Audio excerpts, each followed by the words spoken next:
Hello, people! It's your boy Osman back again with another video. It's your boy. Let's flipping go. It's a great day to be a Manchester United fan. You heard it here first. Manchester United have made two signings. Yes, two, not one, two on the same flipping day.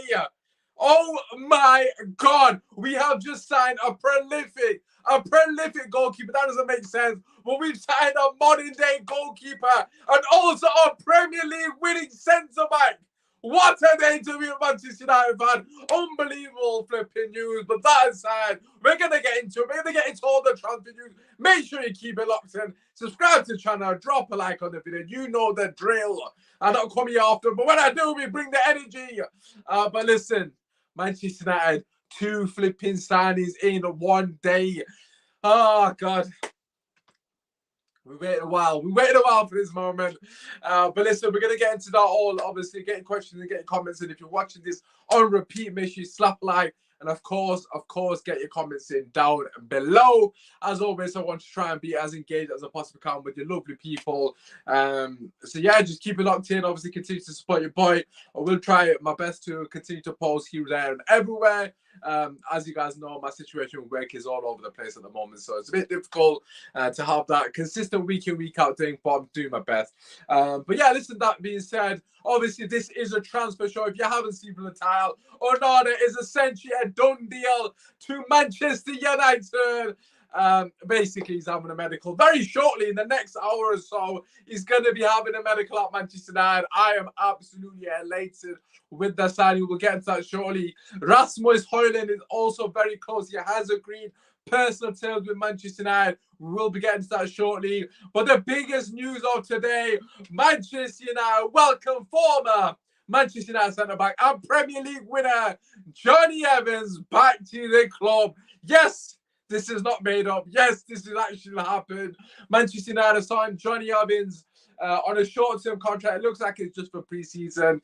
But nevertheless, it now makes Maguire sixth choice centre-back. So it'll be intriguing to see how that unfolds. But that being said, it's a bit random. He was training with Manchester United just for fitness purposes, but must have impressed in training. Don't know what, let's keep him around for pre-season.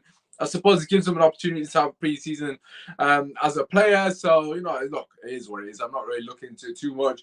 I'm seeing a lot of people getting upset on it in social media. I swear to God, some people just want to cry for no reason, don't they? Honestly, God, there's literally no reason to be upset about this. It's literally just a pre-season contract. I mean, it's extremely random, and I'm not really sure what's going on with that, but it is what it is, isn't it? Do you know what I mean? It's not really that big of a deal. I don't know why people get their knickers in the twist, so to speak.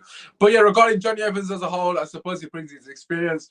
Of course, he brings his Premier League medals. I think De Gea was the last player to have a Premier League medal to his name in the Man United squad. So now we brought in another one. We brought in another winner.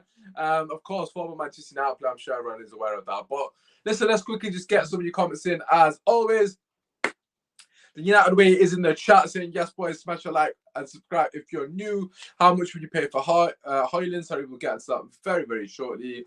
And how does Onana improve us? And we'll get to that shortly as well. But just before we go into them, because there's a bit more concrete speculation surrounding them players, let's just quickly go through some of the rumours. Obviously, Johnny Evans, as I've alluded to, has actually signed on a pre-season contract. Amrabat is the other player that we have been heavily linked with.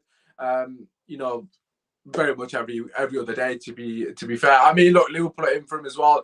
For me personally, Amrabat, for the price quoted at 25 to 30 million, is an absolute steal in this day and age. I mean, I think he's 26 or 27, of course, plays for Fiorentina, had that brilliant World Cup for Morocco as well. I mean, he's been a mainstay in everything good that Fiorentina have done this season. And just overall, what he's done for Morocco as well speaks for itself. I mean, prior to his involvement within that campaign, and Morocco, I didn't really... Was it their first World Cup? I can't remember off the top of my head, but you know, they broke all kinds of records, first African nation to go that far in the competition. Defensively, they were resolute. And he essentially was the linchpin to that, the cornerstone, the foundation, whatever you want to dress you up as. He was the guy to allow Morocco to flourish. He was the guy protecting the backline, and he was absolutely exceptional at that. For me personally, 25 million is an absolute steal for Man United or Liverpool. I'll be surprised if neither of the teams that I mentioned go for him. I mean, from a Man United perspective, I think it's extremely smart business from us, which is probably making me believe it won't happen from our perspective anyways. I mean, you got Casemiro there who's susceptible to getting a red card, as we saw last season, potentially can get injured at any point as well. We've got to factor that in given his age. But a player of Amrabat's ability, he's got the capabilities of filling in as a six and also playing box to box. He's very good on the ball in general, very tenacious attacker, can get on the pitch very well. He's got a good range of passing. Yes, he's not a world beater. Yes, he's not a flashy name. But for me, he plugs so many holes within that squad. And especially with Fred potentially on his way out, I think it would be an absolute no-brainer to get Fred out of that squad or sell Fred and move Fred on and bring in Amrabat. I mean, for me, it would just make too much sense. So that is kind of why one of the reasons. Because do United actually make that good a business? I don't actually. Something just glitched there. Hopefully you can still hear me, so do let me know in the chat. I'm not really sure what happened there on my screen. But anyways, that being said, yeah, for me, Amrabat would be a astute business and I would be all over that. 100%, 25, 30 million, whatever it may be. And I think it'd be a great addition to the squad. Do I think he should be playing week in, week out? Might not be able to sign him. Absolutely not. But like I said, fantastic addition to the squad. And he will definitely help us later into the season. It gives us the luxury to rotate players as well. Like I said, he can play in the six as well. So Casemiro, I'm sure, would be elated to have a bit of support in that department, especially away to home against the bigger teams. The teams that are more prominent in terms of possession. He could be someone that comes in alongside Casemiro and just shuts up shop or just allows us to be a bit more resilient or resolute defensively, just a bit more solidify the defense, so to speak. Martinez, Amrabat, and Caicedo makes a formidable defense. We're not getting Caicedo. I'm not going to entertain that.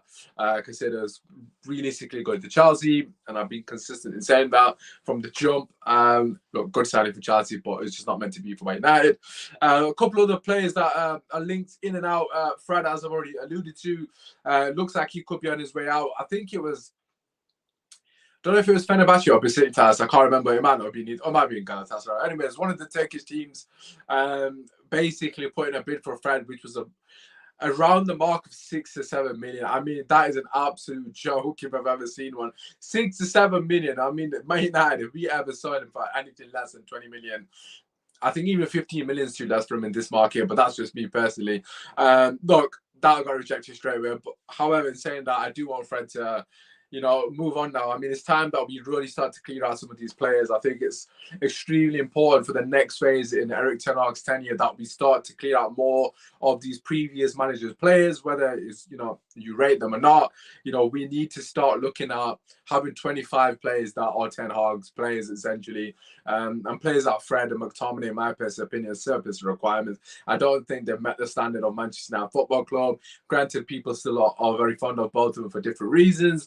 But for me, a lot of that is down to the lack of standards within the United fan base and within the football club, both of which are nowhere near the caliber of a Premier League team that should be winning and competing for titles week in, week out, or season in, season out, should I say.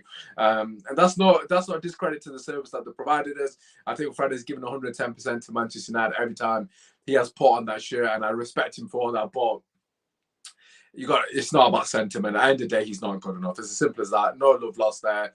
Fair play to the guy. I wish him all the best, but we need to move Fred on. Another player that needs to move on for me personally is Harry Maguire. I mean, I probably say this on every single show, but listen, it's a good thing that the captaincy has been stripped off him. Ten Hag, once again, a very big decision. Okay, people may say it's an obvious decision, which is fine. But nevertheless, he hasn't been scared to make the big calls. We've seen it with David De Gea, a couple of weeks ago, essentially not renewing his contract. Whether that was a De Gea decision or a Ten Hag decision, it was the right decision for the club and the player. It was time that we moved on from him, and it's also time when we moved on from Maguire. Again, as I've already mentioned, players from the previous regimes need to be moved on who are not good enough for Manchester United Football Club. Maguire's not the only one. There is a long list of players. We're talking a minimum of 10 players on my list anyways. But For me, that is a big, big moment to take the captaincy off him. Maguire's come out and made the post. We know it's official. And I think that's a big moment for Manchester United moving forward to not be led by him. I'm not a big fan of his mentality. I think he's a bit of a loser, if I'm honest. I know that's a bit disrespectful, to be honest, but I just don't like his mentality. I mean, the captain of Manchester United posted about himself, talking about his individual accolades. You know, I played 9 games and Man United won all 9 games. That's nonsense like that. That is not what a captain should be spouting out, especially one of Manchester United. You know, captain of Manchester United talking about that. I mean, Roy Keane would never. I mean, simple as that, to be honest. I mean, just little things like that for me. I'm just sick and tired of it. It's a loser mentality, as I've already said. So yeah, I'll be happy to see the back of him. So, as you know, we're saying, get your questions in, people. Obviously, do get your questions and get your comments in as well. Make sure you get your opinions in. Obviously, the whole point of me doing these one-to-one shows is for them to be as interactive as we possibly can. And if you haven't already, please do slap a like on the video and, of course, subscribe to the channel if you are new. But moving away from Maguire, another individual that I want to see the back of is Dean Henderson. He has been linked to a move away from Manchester United, both of which have actually been. Maguire has been linked with a loan, but that was rejected. And similar to Henderson, Nottingham Forest are trying to be cheeky and get him on loan, and that was rejected again. Listen, Nottingham, you've bought like 20 players out of the window last season. I swear to God, if you can't cough up 25 million, I'm going to be absolutely fuming. I mean, there's the speculation and reports suggesting that people are saying 15 to 20 million. I mean, for me personally, when you got Manchester City League One goalkeepers going for 20 million, granted he's the under 21 England goalkeeper, so fair play to him. But he went for like 15 to 20 million or whatever the hell it was. I mean, respectfully, no one's really heard of him. He might have a high ceiling and whatnot, but Henderson is very much in the spotlight. I mean, he's been a part of the Premier League setup for numerous years now, be it Man United, Sheffield United, or wherever it may be. I mean, he's an experienced goalkeeper, obviously England international as well. For me personally, yeah, 20 million at minimum. I want 25 million for him. I've got to be honest. I think Manchester United need to start recouping money. I think that's extremely integral for the likes of the Amrabat's to come in, so to speak, or for us to actually finish on a real high this window. But yeah, for me personally, we should be asking for 25 million. That is an absolute bare minimum for someone of his quality. For me, never really been a massive fan of his. I'm not a fan of his ego or his attitude or whatever you want to put it down to. I mean, some of the comments that he's come out with, the notion that the comment that he said last summer, I wanted to leave before Ten Hag came in and saw me, because if he did, I know he'd want to try and keep me or want to change my mind. I mean, who do you think you are, bro? I mean, respectfully, relax. You ain't done nothing in the game to be walking around with that level of arrogance. I mean, it's absolutely ridiculous. You're not essentially a nobody in the game, really. You haven't achieved anything to be coming out with that. I mean, people will say self-confidence, and I back people with self-confidence, especially as a goalkeeper, is extremely important. But he's gone over the line for me. That's just arrogance. I mean, and for me, it just, again, I'm not a big fan of his mentality, and there was a lot of speculation that he was leaking stories. Again, there's no proof to say that he was, but for me, again, similar to what I've already said, get rid. I mean, we need to start getting rid of some of these players, and he is very much surplus to requirements, if I've ever heard of the term. I mean, basically surplus to requirements. There's a picture of Henderson in the dictionary. That's how much we need to move him on from Manchester United Football Club. But listen, Henderson aside, look, for me personally, right, ins and outs are extremely important. Of course, we understand that. But let's talk about the ins. I mean, Onana, what's my name? Listen, I'm not going to do that game, by the way. That was cringe. But that being said, what a signing. I mean, another ex-Ten Hag player. I mean, another ex-Ajax player, you say, or player that Ten Hag's worked with. I mean, he obviously trusts him, which is good to hear and good to see, of course. I mean, with the way Onana plays, you kind of have to trust him because he's extremely risky. I mean, the best way I would explain it is he's buying net, essentially. In terms of some of the things that he does, is just ridiculous. Stuff that you wouldn't really associate a goalkeeper with, these step overs and flicks and tricks or whatever it may be. But listen, it is what it is. It's part of the package. But that being said, what he's going to bring to his Manchester United team cannot be understated. I'm sorry to say this to David De Gea. I love you to bits, but it is night and day. In terms of a modern goalkeeper, De Gea is absolutely atrocious on the ball, sweeping, commanding his box, all of the above, essentially. I mean, he hasn't got it. He hasn't got the minerals. Shot stopping, yes, De Gea is obviously going to be better. Yes, there'll be situations where people will start to push that agenda and say De Gea would have saved that. And you know what? There will be cases like that where De Gea would have saved that. But you know what? There'll also be cases where De Gea wouldn't have come and collected that, or De Gea wouldn't have swept that, or De Gea wouldn't have made that pass, and so forth. And then let's not be toxic. We don't need to compare the two. Obviously, that is going to happen because we've got immature children within the fan base, which is completely fine. But for me, I just want to focus on what Onana brings to the Manchester United team. And like I said, his ability to sweep is second to none. I mean, it's going to allow Manchester United defence to play further up the pitch, which is something that we haven't done in previous years due to the fact that we didn't have a goalkeeper that is quick off his line or anticipate play well. Again, that allows us to squeeze opposition play in. Hopefully, it allows us to sustain pressure and hopefully win the ball further on the pitch. I mean, for me, that is a massive thing that we are massively lacking. I think we were in the bottom three teams in terms of our defensive line. We were right near the bottom of the table essentially for that start, and that's an L for Manchester United to basically be near relegation teams in terms of like sat in front of our own goal line essentially. I mean, that is something that's it's going to improve us massively. I mean, just the fact that, we're going to have the ability to press impact. Obviously, the distance between the midfield and defence hopefully won't be as much, and the midfield to attack won't be as much as well because they'll all be pushed further up the pitch. That's definitely one positive. Again, I think everyone knows this with Onana, his ability on the ball, second to none. We saw it in the Champions League, but in general for Inter Milan, he's been outstanding throughout his tenure. I mean, for me, I did have a preferred option, but listen, I'm more than happy with Onana. He's extremely calm, cool, and collected. Yes, it can get him in trouble. Sometimes it's a bit too laissez-faire, should we say, laid back.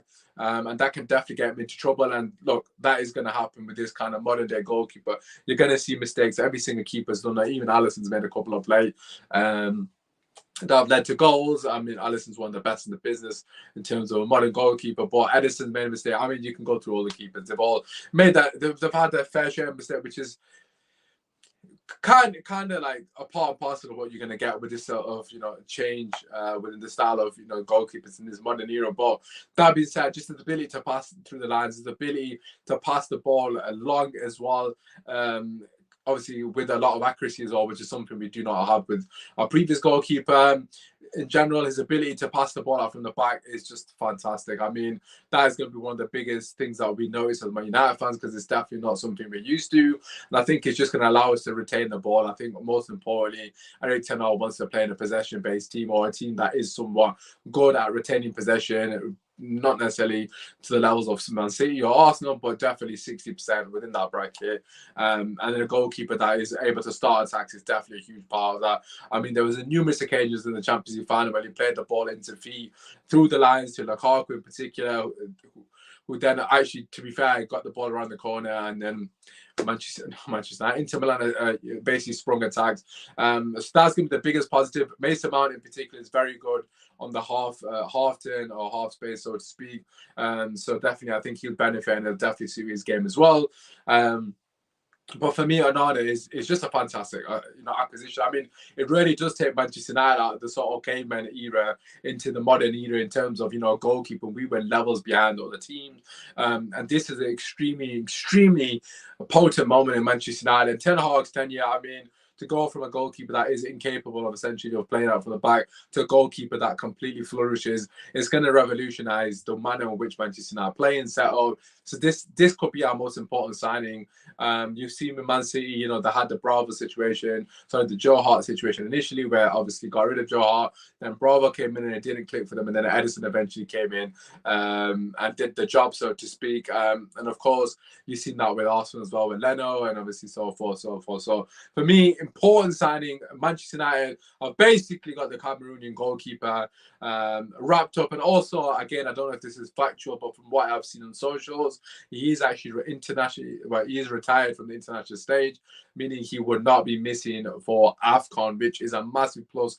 If true, again, I haven't confirmed that, but again, from what I have seen, reports, just basically just football fans saying that. So I'll have to double check that. I probably should have done before I came on, but nevertheless, don't hold me to that. But hopefully that is true as well, because that would be a massive positive. Just means obviously can focus on Manchester United firstly, but secondly, it means that we won't miss him for any games within that period. I'm not sure. I don't think we've got many AFCON players. Obviously, Ahmed Diallo would be one of them. Whether Ivory Coast make it or not, we'll have to wait and see. But yeah, that being said, out of 10 for that signing, that's a 9. Obviously, he's not as good as De Gea shot stopping, but he's definitely going to take us up levels. So I'm very, very happy with that signing. I did have one more talking point, but it's completely escaped me. But listen, we'll come back to that on another day when I remember it. But listen, regarding the transfer news in general, we are starting to make moves, as the lads in the chat would say. But for me personally, we still have a long way to go. Oh, it's Rasmus Hojlund. That's who Albert mentioned. There we go. Thank you very much. I was thinking I missed one. It was a pretty obvious one. Hojlund, as you can see from the title, is close to signing for Manchester United as well. Basically, the first attempts have been agreed for Fabrizio Romano and David Ornstein have both essentially confirmed this. I mean, that was never really in doubt. I mean, of course, he's going to want to come from Atlanta to Manchester United. I believe he's a Manchester United fan as well.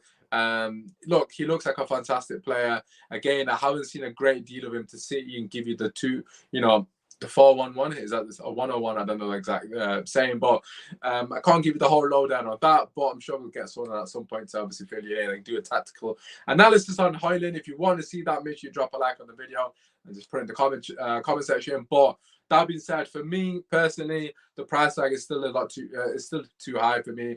The quotes are coming out at 70 to 65 million euros, or 65 to 70, should I say? And look, we have knocked it down from 85. I mean, 85 was absolutely ridiculous. Atalanta started extremely high.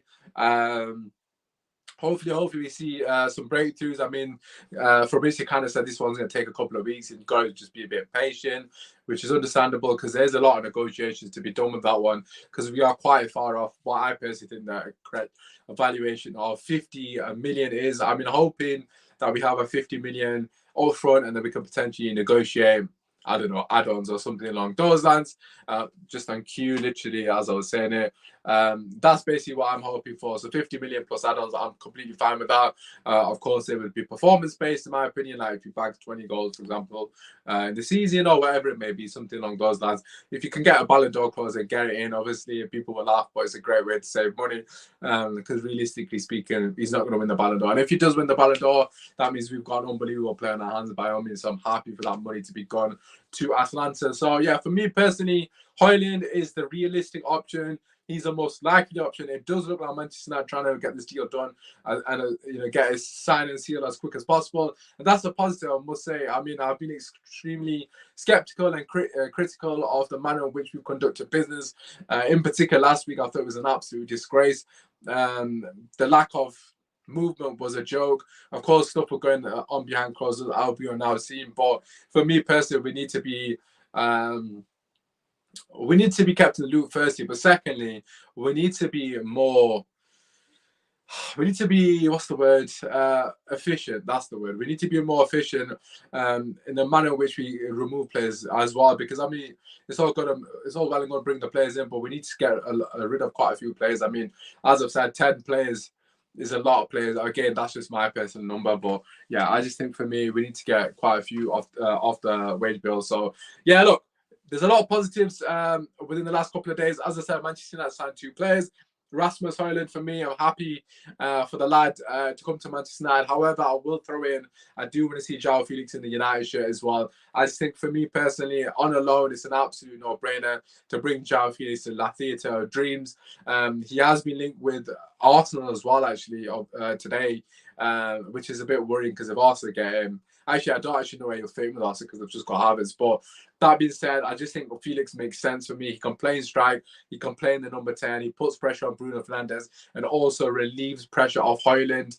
It's big boots to fill. Leading the line for Manchester United is not an easy task for anyone, let alone a 20-year-old lad that hasn't got any experience in the Premier League. It's going to be a difficult learning curve for him, especially in a Manchester United team that isn't singing, from the same hymn sheet in terms of attacking perspective, and just to relieve that bit of pressure and just take that burden off his shoulders away from him, it would be great to bring in someone like a Felix. I mean, in an ideal world, we would have a second striker that can, chip in and obviously share that load. But sadly, we do not have that. I mean, Martial's not available and not reliable.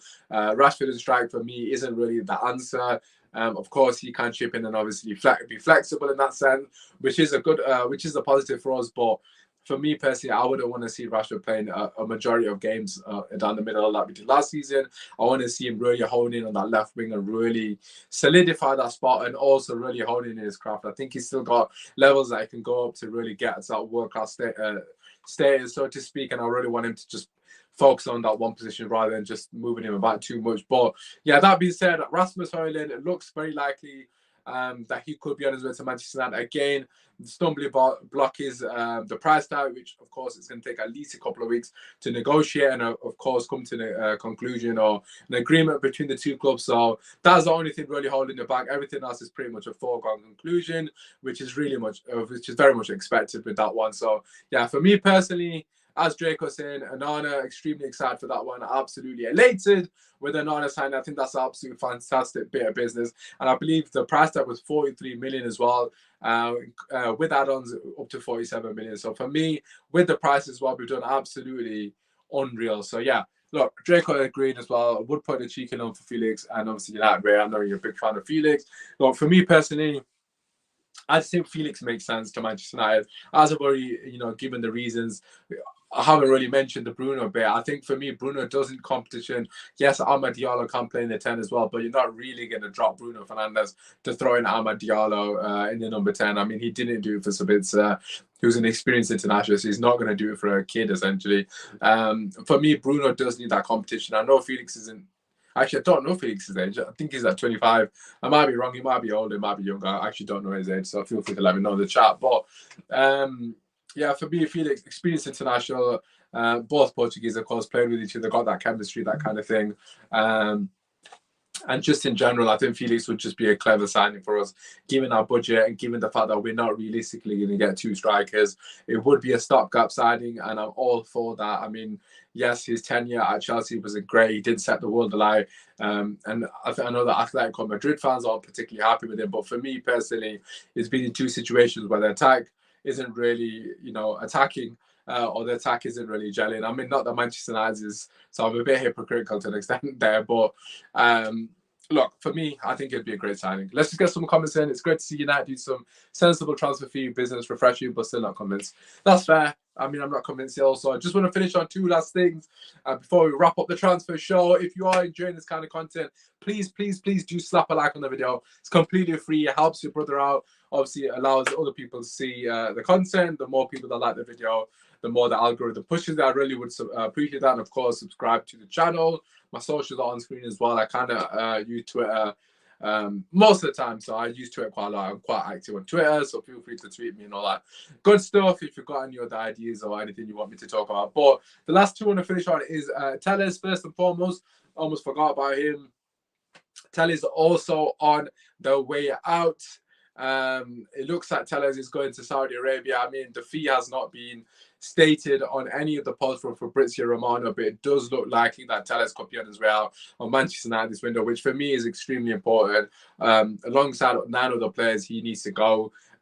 Surplus requirements. There's no reason for him. But yeah, as I've already said, the price tag has not come out yet. Basically, the fee has not come out yet, but Fabrizio has basically confirmed that it would not be a free, so there will be a fee. So Manchester United will get some form of money, but they do not know what the money stated is for Telles. For me, 10 million or above, I'm absolutely buzzing with that. I know a lot of people saying 15 to 20 million because it is the Saudi League and they are throwing stupid money about, but I'd be happy with 10 million. I think we paid like 15 for him, so 5 million loss isn't the end of the world, and it's just good to get these players off a book.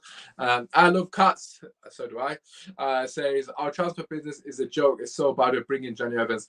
I did mention this right at the start of the video. The Johnny Evans one is literally just a pre-season contract. I'm not really sure what the reason for that is. Maybe it's just to help him out. I haven't really got a clue, to be honest, but it doesn't look like it's any harm, to be honest. Bit random, but it is what it is. It is what it is.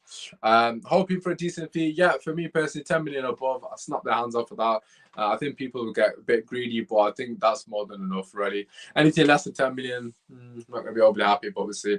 How much would you take for Maguire? I think I think the Maguire price tag is quite interesting because I think English tax applies to everyone apart from us. I mean, meaning basically when we're signing English player, when we're signing English player, they add on 5 to 10 million because English tax. When we're selling English player, for some reason it doesn't apply to us. We don't get that extra 5 and 10 million from the other clubs. So for me, I think it's worth 40 million. I know a lot of people think that's too much, but I would take 35 for him, obviously. Wow, United raising 50 to 60 million for Maguire? Absolutely not. It must be in dreamland. If you think we're going to get anywhere near 50 to 60 million, no chance. No chance in hell are we getting 60 million, was. What? Absolutely not. No chance in hell are we getting 50 to 60 million for Maguire. Like I said, I'd be happy with 40 million, 35 million at the least.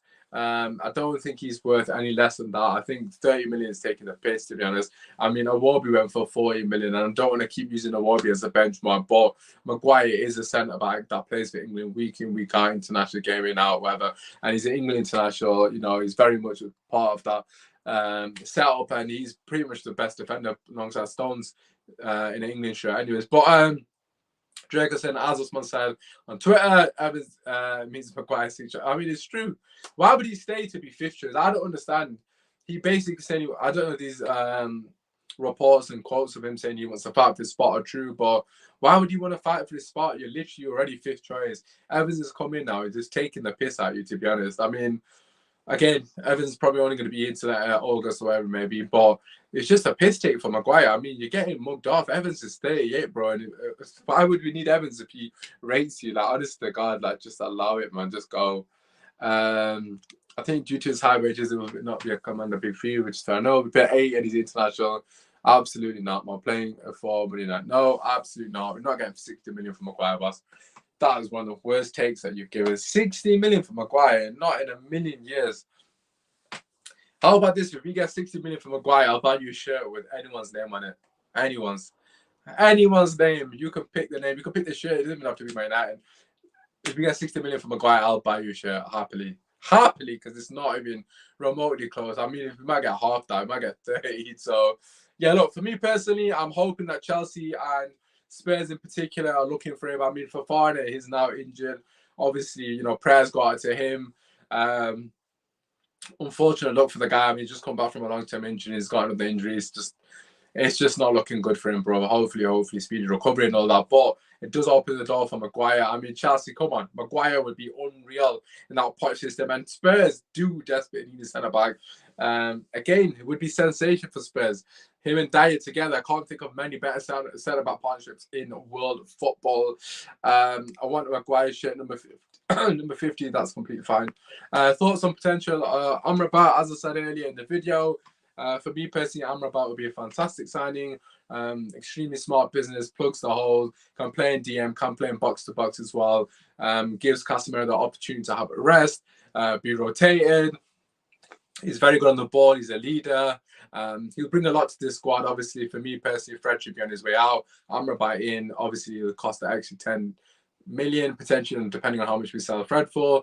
But for me, it would be extremely smart business. So yeah, listen, that is all the transfer news. I'll probably miss a player here and there, Alanga or someone like that, those lines. But listen, hope you guys have enjoyed this kind of content. I've just tried to round up everything, give my thoughts on all things Manchester United Football Club transfer news, ins and outs. Let me know if you like this kind of content. Obviously, I can do more of this. Make sure you do slap a like on the video. Make sure you subscribe to the channel. And of course, make sure you follow me on Twitter, Osman Talk Tonight. And then if you've got TikTok, make sure you follow me there as well. I do post regularly on there. As the United way saying, make sure you drop a like on the video and subscribe to the channel. On a day where Manchester United have made 2 signings, it's your boy Osman signing out.